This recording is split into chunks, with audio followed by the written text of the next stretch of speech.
சிவாய நம. திருச்சிற்றம்பலம். ஞானாசிரியராகவும் ஞான குருவாகவும் எம்மை வழி நடத்தும் நம்பி ஆரூரர் திருவடிகளையும் அண்ணாமலை பெருமான் திருவடிகளையும் மனம் மொழி மெய்களால் வணங்கி மகிழ்கின்றேன்.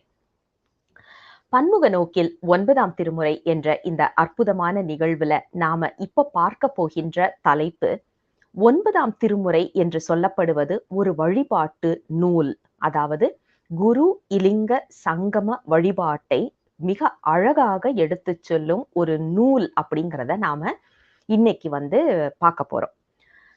சைவத்துல நம்ம எல்லாருக்குமே தெரிஞ்சதுதான். அதாவது சைவ சமயத்துல இருக்கிறவங்க எல்லாருக்கும் தெரிஞ்ச ஒன்று இந்த குரு இலிங்க சங்கம வழிபாட்டோடைய முக்கியத்துவம்.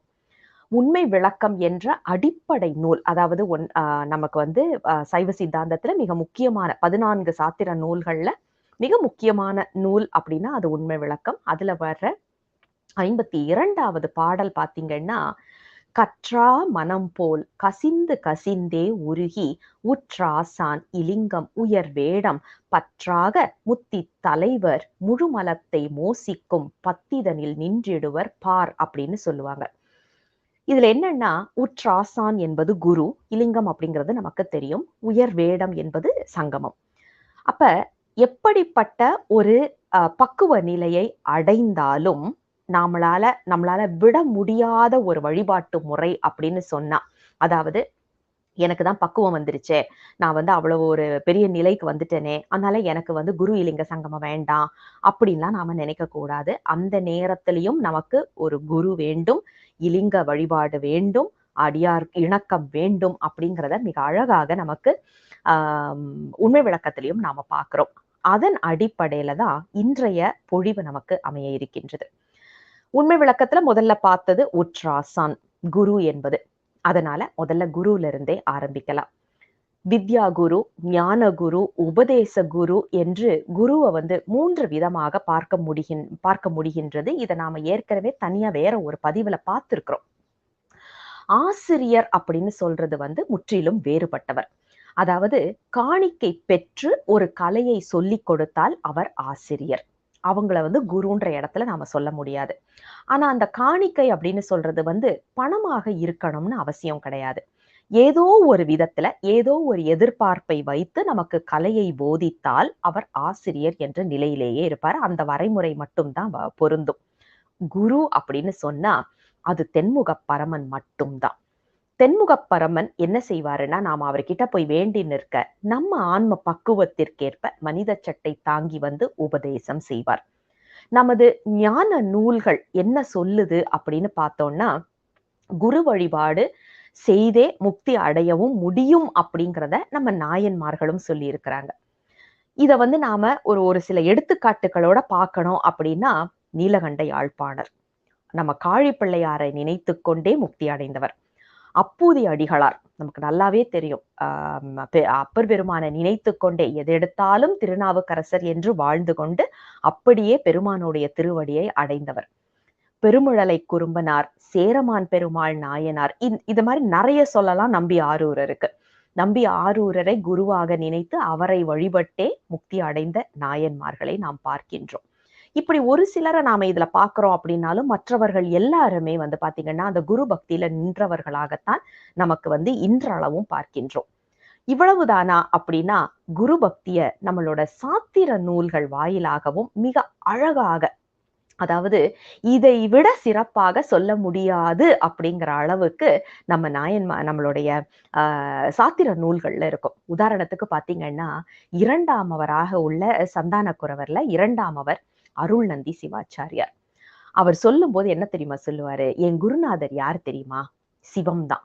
அவர் என்ன பண்ணாரு? தன்னுடைய கரை கண்டத்தையும் நெற்றிக் கண்ணையும் மறைத்து கொண்டு எனக்கு நேரடியாக உபதேசம் செய்தார் அப்படின்னு மெய்கண்ட சிவத்தை சிவமாகவே பார்க்கின்றார். இவர் மட்டுமான்னா கண்டிப்பா இல்ல. நாம இதே குறிப்பை உமாபதி சிவாச்சாரியார்ட்டையும் நம்ம பார்க்க முடிகின்றது. உமாபதி சிவாச்சாரியார் அவங்க குருநாதரையும் இதே மாதிரிதான் சொல்வார். நெஞ்சு விட தூதல் எல்லாம் நீங்க பாத்தீங்கன்னா, இதை விட ஒரு குருவை எப்படி அதாவது சிவமாக பார்க்க வேண்டும் அப்படிங்கிறத மிக அழகாக எடுத்து சொல்லி இருப்பாரு. திருமந்திரத்துல ஒரு பாடல் வரும். அதாவது குரு இல்லைன்னா ஒரு உயிருக்கு உண்மை ஞானம் கிடைக்காது அப்படிங்கிறது நமக்கு தெரியும் இல்லையா? அத திருமந்திரத்தின் மூலமாகத்தான் நாம நிர்ணயம் செய்ய முடியும். 5வது தந்திரத்துல பாத்தீங்கன்னா ஒரு பாட்டு வரும். தெளிவறியாதார் சிவனை அறியார், தெளிவறியாதார் சீவனுமாதார், தெளிவறியாதார் சிவமாக மாட்டார், தெளிவறியாதார் தீரார் பிறப்பே.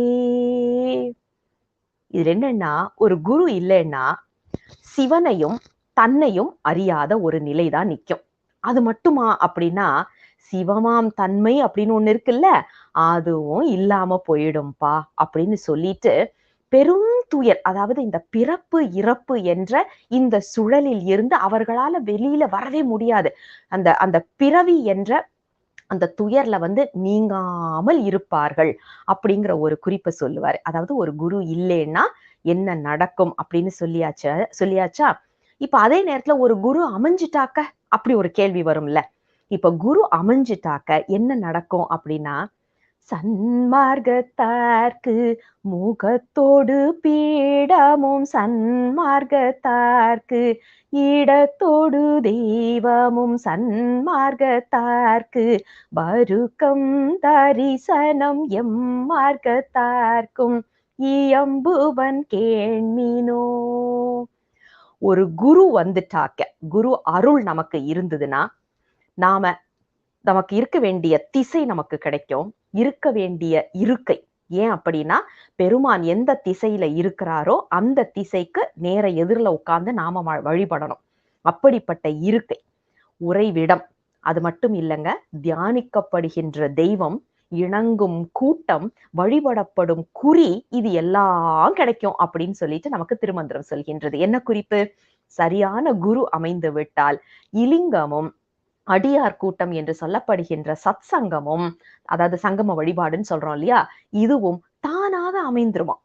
அப்ப நமக்கு வேண்டியது என்ன? முதல் படி அப்படின்னா ஒரு குரு அமையணும். குரு அமைஞ்சிட்டா மித்தது எல்லாம் தானா வந்துரும் அப்படிங்கிறது தான் நமக்கு இந்த திருமந்திர பாடல் மூலமாக நாம புரிந்து கொள்ளக்கூடிய ஒரு உண்மையாக இருக்கின்றது. சரி, இப்ப இந்த 3, அதாவது குரு, இலிங்க, சங்கம வழிபாடு என்று சொல்லப்படுவது 9ஆம் திருமுறையில இருக்கா அப்படிங்கிற ஒரு கோணம், அந்த ஒரு எண்ணத்தை சாமி கொடுத்தாரு. அதற்கான காரணத்தையும் கொடுத்து, அதற்கான குறிப்புகளையும் மிக அழகாக நமக்கு எடுத்து கொடுத்துட்டாரு. அதாவது முதல்ல எடுத்த உடனே நம்ம எல்லாருக்குமே தெரியும், குரு அப்படிங்கிற ஒரு எண்ணத்துல தான் இப்ப பாக்குறோம் இல்லையா? நம்ம திருமாளிகை தேவர் அருளிச் செய்த கோயில் திருப்பதிகம், 3ஆம் திருப்பதிகம், அதை எடுத்து பாத்தீங்கன்னா, உறவாகிய யோகம்னு ஆரம்பிக்கும்ல. இதுல பாத்தீங்கன்னா முழுசுமே மகேந்திர மலை அப்படிங்கிற மலையோடைய குறிப்பு வருது.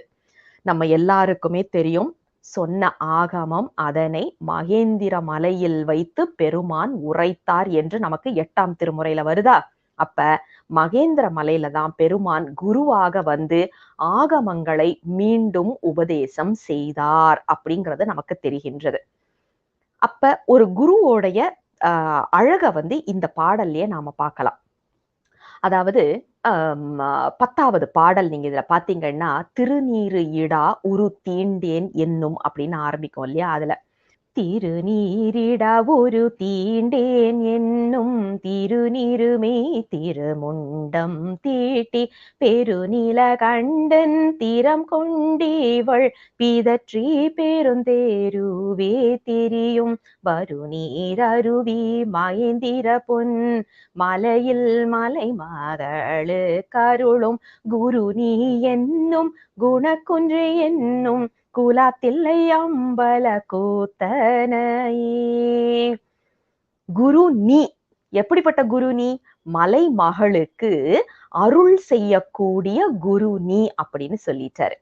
இது மட்டுமா அப்படின்னா, 5ஆம் திருப்பதிகத்துல சேந்தனார் அருளி செய்த திருவேழிமழலை பதிகத்திலையும் பாத்தீங்கன்னா, குரு என்ற ஒரு சொல் வருகின்றது. எப்படின்னா, மண்டல தொழியை விலக்கி அணுகந்த மருந்தையன் மாறிலமணியை பண்டல ராயன்மார்க்கு அரிதுமாரடியார்க்கு எளியதோர் பவளமால் வாரையை விண்டலர் மலர்வாய் வேரிவார் பொழில் சூழ் திருவிழி மிழலையுறாளும் கொண்டலம் கண்டத்து எம் குருமணியை குருக வல்வினை குருகாவே. அப்ப குருமணி, எங்க குருமணி, இவரை குருக, அவர்கிட்ட போனா வல்வினை குருகாவே. குரு கிட்ட போயாச்சுன்னா அப்புறம் எங்கெங்க நம்மளுக்கு வினை வரப்போகுது இல்லையா?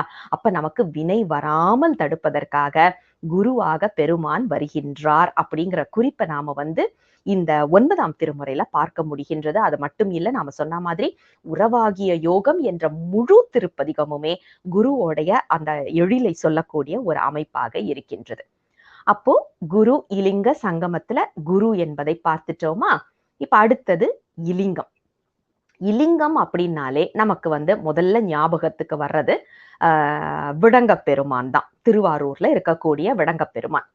பூந்துருத்தி நம்பிகாட நம்பிகள் திருவாரூருக்குன்னு ஒரு பதிகம் பாடி இருக்கிறாரு. இதுல 2 பாடல்கள் தான் நமக்கு கிடைச்சிருக்கு.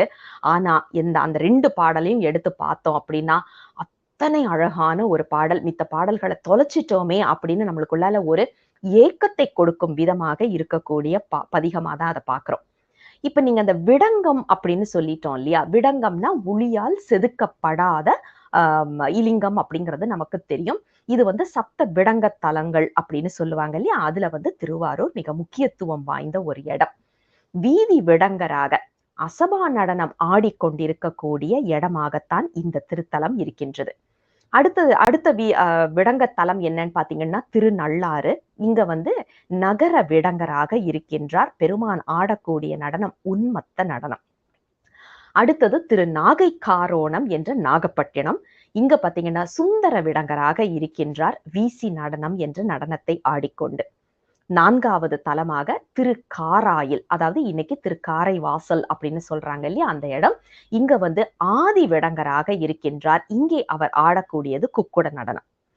திருக்கோளிலி என்ற திருக்குவளையில அவனி விடங்கராக பிருங்க நடனம் ஆடிக்கொண்டிருக்கின்றார். திருவாய்மூர் என்ற திருத்தலத்தில் நீல விடங்கராக கமல நடனம் ஆடிக்கொண்டிருக்கின்றார். 7வது திருமறைக்காடு என்ற வேதாரண்யம். இதுல புவனி விடங்கராக அம்சபாத நடனம் ஆடிக்கொண்டு இருக்கின்றார். இந்த 7 தலங்கள்ல மிகவும் முக்கியத்துவம் வாய்ந்த திருத்தலமாக கருதப்படுவதுதான் திரு ஆரூர் தலம். இங்கதான் ஆரூர் ஆதியாய் வீதி விடங்கராய் என்று மீண்டும் மீண்டும் இந்த பாடல்ல இந்த 2 பாடல்கள்ல பெருமான் இலிங்க வடிவமாக இருக்கின்றார் அப்படிங்கிற ஒரு குறிப்பையும், தேவலோகத்துல இருந்து அவர் வந்ததையும், இங்க உளியால செதுக்கப்படல, இவர் ஸ்வயம்புவா இருக்கின்றார் அப்படிங்கிற குறிப்பையும் நாம இந்த இடத்துல பார்க்க முடிகின்றது. அப்படிப்பட்ட அற்புதமான இலிங்க வடிவத்தை நம் கண்முன் கொண்டு காட்டக்கூடிய ஒரு அற்புதமான பாடலாகத்தான், பதிகமாகத்தான் இது அமைந்திருக்கின்றது. சரி, இந்த பாடலை பார்த்தோம்னா திருச்சிற்றம்பலம். கைக்குவான் முத்தின் சரிவளை பெய்து கழுத்தில் ஓர் தனி வடம் கட்டி முக்கண்ணாயகராய் பவனி பொந்திங்கன் முறிவதோர் முறி உமை அளவும் தக்க சீர்கங்கை அளவும் அன்றென்னோ தம்மொரு பாடுலகதன் மேல் மிக்க சீர் ஆரூர் ஆதியாய் வீதி விடங்கராய் நடம் குலாவினரே. திருச்சிற்றம்பலம். இதே மாதிரிதான் 2வது பாட்டுலயும் வரும். ஆரூர் ஆதியாய் வீதி விடங்கராய் நடம் குலாவினரே அப்படின்றதே வரும். அதாவது 2வது பாட்டுல பாத்தீங்கன்னா வித்துமாய், இந்த உலகத்துக்கே ஒரு வித்தாக வந்திருக்கின்றான் பெருமான் அப்படின்னு சொல்லிட்டு. ஏன்னா நம்ம எல்லாருக்குமே தெரியும், வித்து அப்படின்னு நீங்க எந்த விதைய வேணாலும் எடுத்து பாருங்க, எல்லாமே இலிங்க வடிவத்துல தான் இருக்கும். ஏன் அப்படின்னா, உங்களுக்கு ஏதாவது ஒரு இடத்துல எனர்ஜியை ஸ்டோர் பண்ணணும்னு வைங்களேன், நீங்க அதனாலதான் பேட்டரி எல்லாம் கூட உங்களுக்கு அந்த அமைப்புல இருக்கிறதுக்கான காரணம். அப்ப என்ன பொருள்னா, நீங்க எங்கெல்லாம் எனர்ஜியை சேவ் பண்ணி வைக்கணும், ஸ்டோர் பண்ணி வைக்கணும்னு நினைக்கிறீங்களோ அங்க எல்லாம் அந்த இலிங்க வடிவம் இருந்தா அதனுடைய அந்த பவரை எடுத்து வைக்கக்கூடிய தகுதிப்பாடு அதிகமாக இருக்கும். அதனாலதான் வித்துமாய் அப்படிங்கிற ஒரு ஒரு குறிப்பை இங்க வைக்கிறாரு. ஏன்னா வித்தாக இருப்பது எது என்ன அப்படின்னு பாத்தீங்கன்னா, அதாவது புனர்வுட்பவம் பண்ணுவதற்காக, அடுத்தது உருவாக்குவதற்காக இந்த வித்து என்பது மிகவும் முக்கியத்துவம் வாய்ந்தது. அந்த குறிப்பை மிக அழகாக இங்கே வைத்து அருள் செய்வதை பார்க்கின்றோம். அது மட்டும் தானா அப்படின்னா, நிறைய இடங்கள்ல நமக்கு அந்த இலிங்கத்தோடைய குறிப்பு சொல்கின்றார். கருவூர் தேவர் வந்து வெய்ய செஞ்சோதி அப்படின்னு ஒரு 17வது திருப்பதிகம் பாடியிருக்கிறாரு. இதுல வந்து மகாலிங்கேஸ்வரர் சுவாமிக்காக அந்த திரு ஆலயத்திற்கு பாடப்பட்டது. இதுல பாத்தீங்கன்னா, இந்த திருத்தலமே எப்படி இருக்கு அப்படின்னா, ஒரு அந்த அந்த சுத்தி இருக்கிற எல்லாத்தையுமே பாத்தீங்கன்னாலே ஒரு ஆலயத்தோட அமைப்புல இருக்கும். அதுதான் இந்த இந்த கோயில ஏன் இவருக்கு வந்து மகாலிங்கேஸ்வரர்னு பேரு அப்படின்னா, மகாலிங்கம் என்று சொல்லப்படுவது மிக பெரியது, பிரம்மாண்டம் என்பதற்காக அல்ல. அப்படின்னு பாத்தீங்கன்னா, நம்ம வந்து இததான் சொல்லணும். தஞ்சாவூர் பெரிய கோயில தான் சொல்லணும். அதை விட பெரிய ஆலயம் இப்போது வந்து திருவண்ணாமலையில நமக்கு இந்த ஆசிரமத்துல இருக்கிறத பாக்குறோம். அப்போ பிரம்மாண்டம், இலிங்கம் பிரம்மாண்டமாக இருக்கிறது அப்படின்னு சொல்லியாச்சுன்னா, அப்ப நாம இங்க மகாலிங்கேஸ்வரரை நம்ம சொல்ல முடியாது. ஆனா இதுல என்ன ஒரு அழகு சிறப்புன்னு பாத்தீங்கன்னா, ஒரு கோயில்னு எடுத்தாச்சுன்னா நடராஜர் சந்நிதி எங்க இருக்கணுமோ அந்த இடத்துல தில்லை இருக்கு.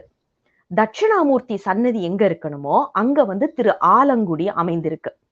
அப்ப மகாலிங்கேஸ்வரர் ஆலயத்தை நடுநாயகமாக வச்சு அங்க அந்த இலிங்கத்தை வைத்துவிட்டு தில்லையை நோக்கி நாம நின்னோம்னா அதுதான் நடராஜர் சந்நிதி.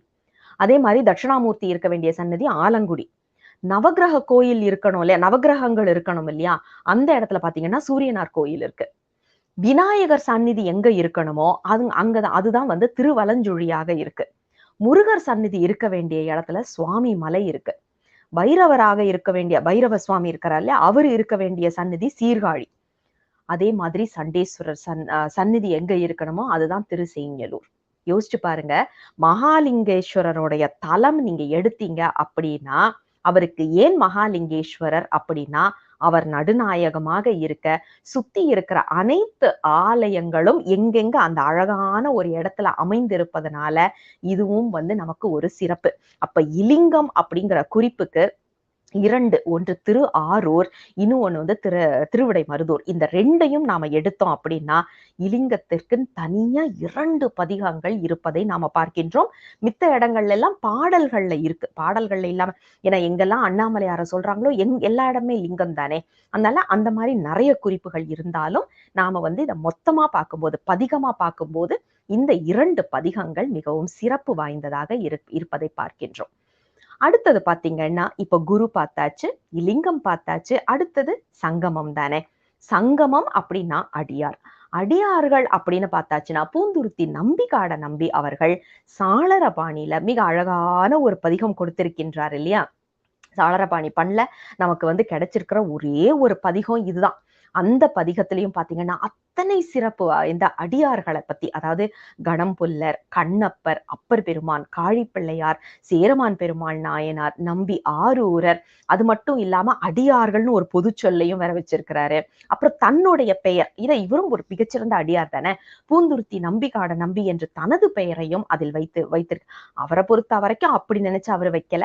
ஆனா நாம வந்து அப்படித்தானே எடுத்துக்கணும். அதனால நீங்க பாத்தீங்கன்னா சங்கமத்திற்கு என்று 19வது திருப்பதிகம் முழுவதுமாகவே அர்ப்பணம் செய்து கொடுத்திருக்கின்றார் அப்படின்னு தான் சொல்லணும். அப்ப இந்த இதுல பாத்தீங்கன்னா வரக்கூடிய பாடல்கள் 10 பாடல்கள், அதுல மிக அழகாக அடியார் குறிப்பு இருக்கு. எடுத்துக்காட்டுக்கு ஒரே ஒரு பாடல் மட்டும் பார்க்கலாம். திருச்சிற்றம்பலம்.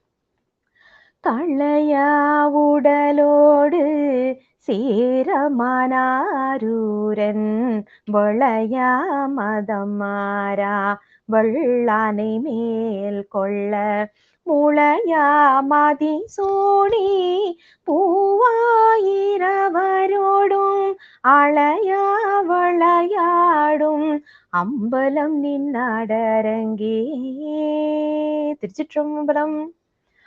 அதாவது ஒரே ஒரு பாடல், அதுலயே எத்தனை அழகாக சேரமான் பெருமாள் நாயனாரையும் நம்பி ஆரூரரையும் சொல்லி அவங்க 2 பேரையும் பெருமான் வெள்ளானையின் அழைத்து சென்ற அந்த திறத்தினையும் மிக அழகாக எடுத்து சொல்லுவதை பார்க்கின்றோம். இதுல பாத்தீங்கன்னா குரு இலிங்க சங்கம வழிபாடு அப்படின்னு நாம சொல்லிட்டோம்னா 12 திருமுறையிலையும் நாம எடுத்து பார்ப்போமே. 12ஆம் திருமுறையில முழுவதுமே அடியார் வழிபாடு தான். அதுல எந்த ஒரு சந்தேகமும் இல்ல. நம்பி ஆரூரர் தனக்கு ஒரு முழு திருப்பதிகமே, அதாவது திருத்தொண்ட தொகை என்ற பதிகத்தையே வந்து அடியார் குறிப்பில தான் அவர் எழுதியிருக்கிறத நாம பார்க்கிறோம். அப்ப 12ஆம் திருமுறை 7ஆம் திருமுறையிலையும் வருவதையும் நாம பார்க்கிறோம். அதே மாதிரி திருஞான சம்பந்தரும் வந்து அடியார் வேடங்களே அப்படின்னு சொல்லி ஒரு முழு பதிகம் பாடியிருக்கிறதையும் பார்க்கிறோம். ஆனா இலிங்கம் அப்படின்னு நாம எடுத்துட்டோம் அப்படின்னா அப்பர் பெருமான் இலிங்க புராண குறுந்தொகை அப்படின்னு ஒரு முழு பதிகம் பாடியிருக்கிறார். அப்ப இலிங்கத்தை பத்தின ஒரு சிறப்பு, அடிமுடி தேடிய வரலாறு, அண்ணாமலையாராக நிற்கக்கூடிய அந்த சிறப்பு, இது எல்லாத்தையும் நாம வச்சு பார்க்க முடிகின்றது. அதுக்கப்புறம் 8ஆம் திருமுறையிலயும் சரி 10ஆம் திருமுறையிலயும், ஏன்னா நம்ம ஆரம்பிக்கும் போதே 10ஆம் திருமுறையில தானே ஆரம்பிச்சோம். 10ஆம் திருமுறையிலயும் சரி குரு பக்தி அப்படிங்கிறத பத்தின குறிப்பு வந்து நாம நிறைய பார்க்கிறோம்.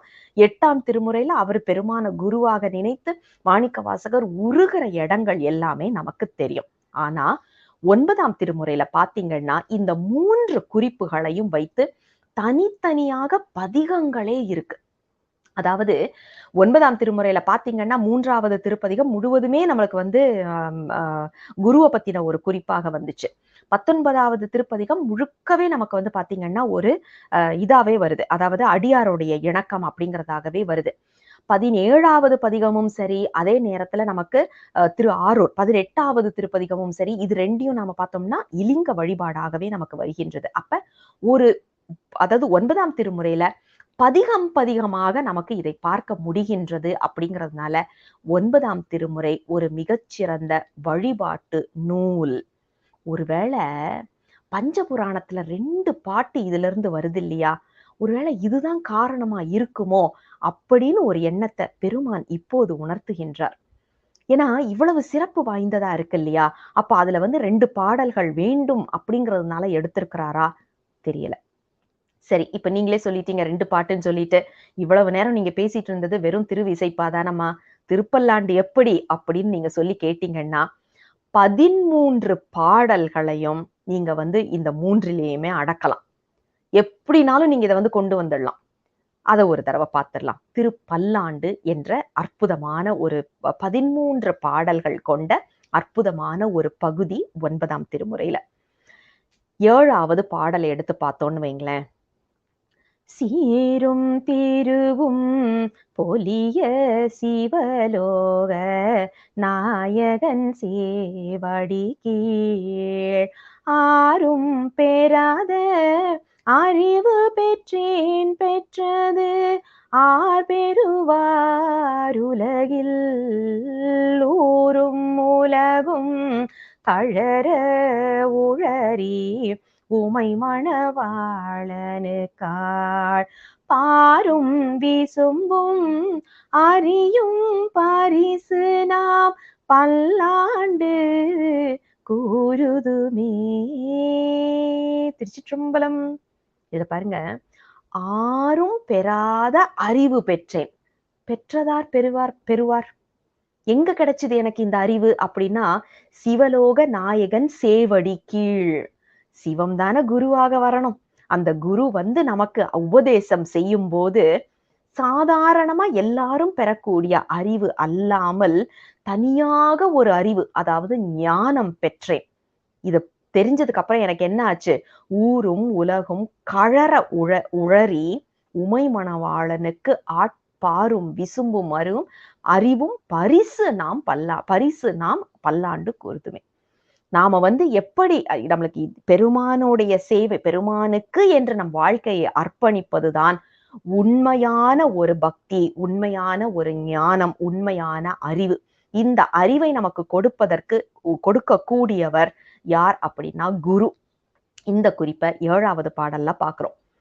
அடுத்தது பாத்தீங்கன்னா மிக அழகான ஒரு பாடல் தான் இதுவும். அதாவது நம்ம எல்லாருமே அடிக்கடி சொல்ற ஒரு பாடல் தான். தாதையை தாழற வீசிய சண்டிக்கு அண்டத்தோடும் உடனே பூதலத்தோறும் வணங்க பொற்கோயிலும் போனகமும் அருளி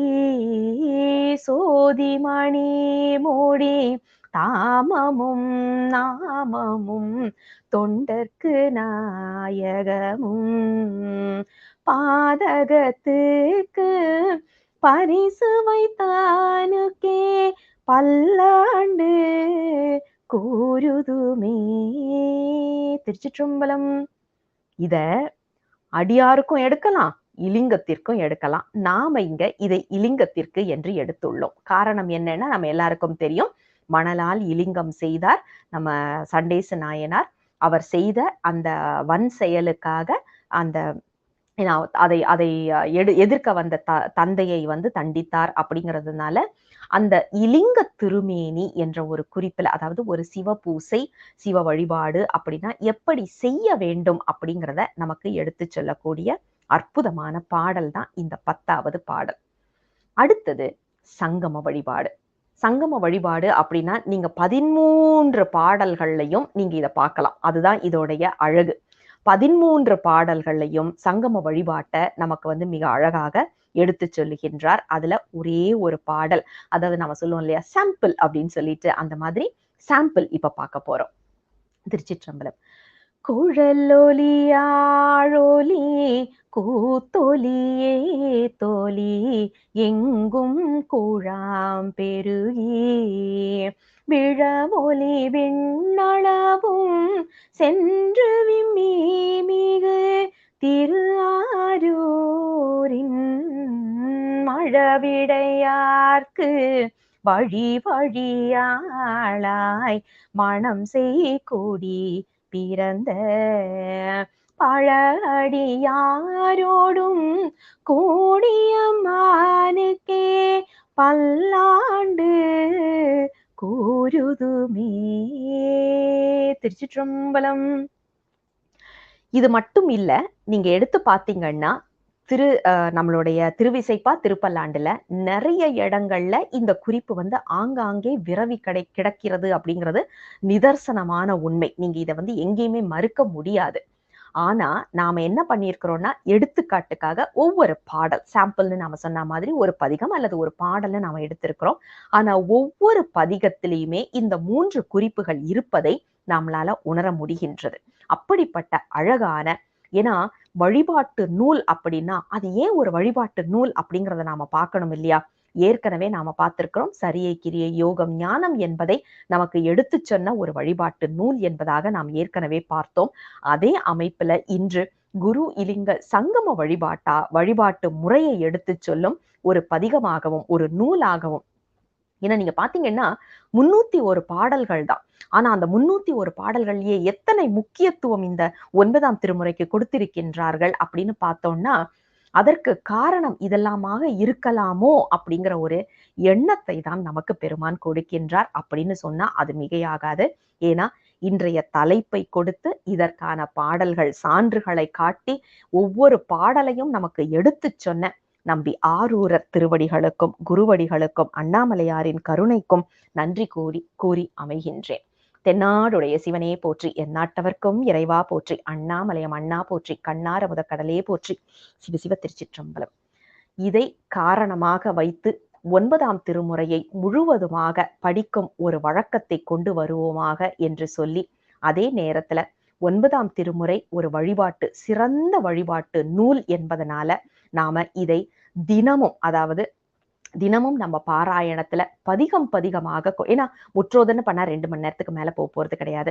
அதனால நாம இதை முற்றோதல் செய்ய வேண்டும், தொடர்ந்து படிப்பதற்கான ஒரு சங்கல்பத்தை எடுப்போம் என்று சொல்லி, இதோடு இந்த உரையை, அதாவது இந்த வழிபாட்டு நூல் 9ஆம் திருமுறை ஒரு மிகச்சிறந்த வழிபாட்டு நூல், அதுவும் குரு இலிங்க சங்கம வழிபாட்டை நமக்கு எடுத்து செல்லக்கூடிய ஒரு அற்புதமான நூல் என்பதாக கூறி இந்த பொழிவை நிறைவுக்கு கொண்டு வருவோம். திருச்சிற்றம்பலம். சிவாய நம. திருச்சிற்றம்பலம்.